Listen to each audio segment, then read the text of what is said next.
Tar. Flash Report. Flash Report! Sabi ko na nga ba, siya na ang susunod ha? Ayan, Lieutenant General Antonio Navarrete ng Philippine Army, itinalagang susunod na AFP Chief of Staff, Edniel Parrosa. Please come in. Edniel. Lakay, inanunsyo ng Department of National Defense ang paghirang kay Lieutenant General Antonio Navarrete bilang incoming Chief of Staff ng Armed Forces of the Philippines. Ito'y gagawin sa change of command ceremony sa Camp Aguinaldo ngayong umamayang hapon. Papalitan ni Navarrete ang ika-6 na pong AFP Chief of Staff, si General Romeo Browner Jr., na siyang unang general na makakakompleto ng fixed 3-year term sa pamumuno ng AFP.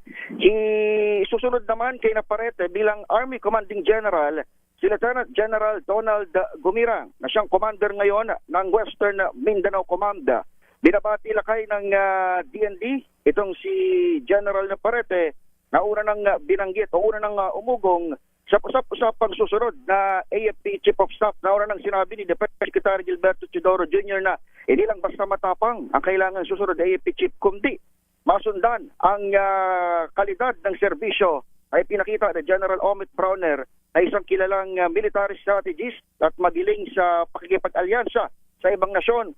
Gayon din sa pag-transition mula sa internal security patungo sa external defense.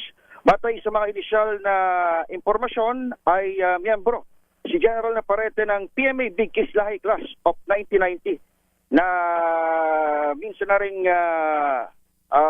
hinirang ni General Omet itong class ng 1990.